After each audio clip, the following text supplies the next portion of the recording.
जब सास की कमर में हुआ फ्रैक्चर तब बहू ने क्या। कार्तिक, एक बात कान खोलकर सुन लो, तुम किसी धोखे में मत रहना। मैं तुम्हारी माँ की तीमारदारी करने के लिए उनके पास नहीं जा रही। प्रिया ने अपने पति कार्तिक की बातों से चिढ़कर कहा। अभी अभी कार्तिक और उसकी माँ की फोन पर बातचीत हो रही थी। उसकी माँ सीढ़ियों से गिर गई और उनकी कमर की हड्डी टूट गई थी।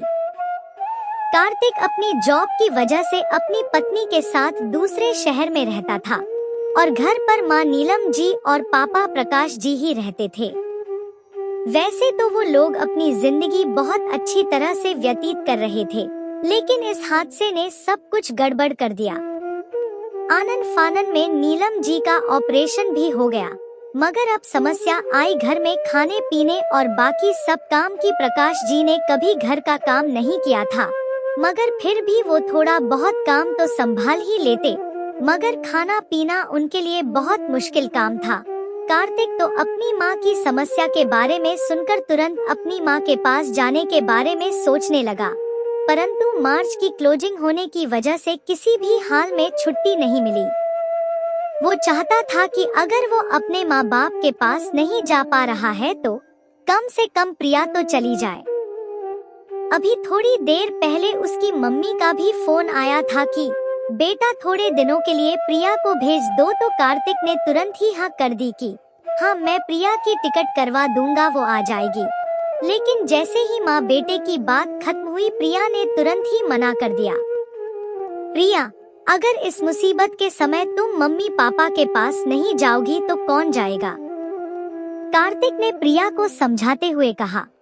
नहीं कार्तिक, मैं नहीं जाऊंगी। मुझे तुम्हारे बिना वहाँ अच्छा नहीं लगता। ऊपर से इतनी ज्यादा गर्मी, मेरा तो काम करते करते हाल बेहाल हो जाएगा। प्रिया नाक भौं सिकोड़ते हुए बोली, जैसे उसे अभी से बहुत ज्यादा गर्मी लग रही हो। लेकिन प्रिया, जब साल भर पहले मम्मी जी यानी तुम्हारी मम्मी की जून में तबीयत खराब हुई थी तब तो तुम गई ही थी। उनकी सेवा करने के लिए मैंने तो तुम्हें एक बार भी मना नहीं किया था। और तो और ऑफिस से छुट्टी लेकर मैं भी उन्हें देखने गया था। कार्तिक ने फिर से अपनी पत्नी को समझाने की कोशिश की।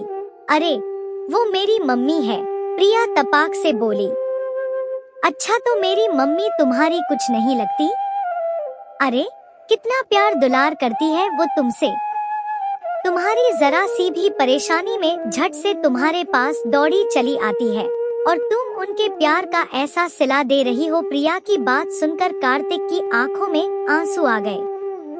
कार्तिक, तुम बेकार की बहस मत करो। मैंने कह दिया ना मैं नहीं जाऊंगी तो नहीं जाऊंगी। मुझसे बेकार में जिद मत करो। प्रिया इतना कहकर वहाँ से उठकर अपने कामों में लग गई और कार्तिक ने अपना माथा पीट लिया। मैं क्या करूं? मैंने मम्मी से भी हाँ कर दी, अब कोई ना कोई बहाना बनाना ही पड़ेगा, क्योंकि प्रिया को किसी बात के लिए मनाना लोहे के चने चबाने जैसा है। इत्तेफाक कुछ ऐसा हुआ कि जब कार्तिक ने फोन रखा तो वो फोन काटना भूल गया और उन दोनों की सारी बातें नीलम जी ने साफ साफ सुन ली। खैर नीलम जी बहुत ही शांत स्वभाव की महिला थी, उन्हें कुछ खास फर्क नहीं पड़ा और उन्होंने खुद ही फोन काट दिया, जिससे कि कार्तिक को पता ना लगे कि नीलम जी ने बेटा बहू की बातें सुन ली है। हेलो मम्मी, पीहू के कुछ ही दिनों में पेपर शुरू होने वाले हैं, इस वजह से स्कूल से छुट्टी नहीं मिल पा रही है, इसलिए प्रिया को कैसे भेजूं समझ में नहीं आ रहा है। ये कहते हुए कार्तिक का दिल कांप रहा था, क्योंकि उसने कभी भी अपनी माँ से झूठ नहीं बोला था। कोई बात नहीं बेटा, वैसे भी मैं यही सोच रही थी कि क्यों तुम लोगों को बेकार में परेशान करना, मैं तुम्हारी बुआ जी को ही बुला लेती हूँ। घर के बाकी सब काम के लिए तो मेड लगी हुई ही है, सब हो जाएगा, तुम परेशान मत होना। नीलम जी ने मन ही मन रोते हुए इस तरह से कहा कि उनका बेटा भी आहत ना हो, क्योंकि जब बहू ही नहीं आना चाहती तो वो भी क्या करता। ठीक है मम्मी, कार्तिक ने बड़े ही दुखी मन से कहा। वो खुद को बहुत ही ज्यादा शर्मिंदा महसूस कर रहा था। क्या कहेंगे परिवार और समाज के लोग, मगर प्रिया को इन सब बातों की कहाँ परवाह थी। खैर नीलम जी ठीक भी हो गई और समय बीतने लगा। नीलम जी ने किसी भी तरह से बेटा बहू को ये पता नहीं लगने दिया और प्रिया से भी ठीक तरह से ही बात कर लेती। इत्तेफाक से कुछ ऐसा हुआ कि एक दिन प्रिया बाजार में मोटरसाइकिल से गिर गई और उसके पैर में फ्रैक्चर हो गया। अब तो सचमुच बड़ी मुसीबत हो गई।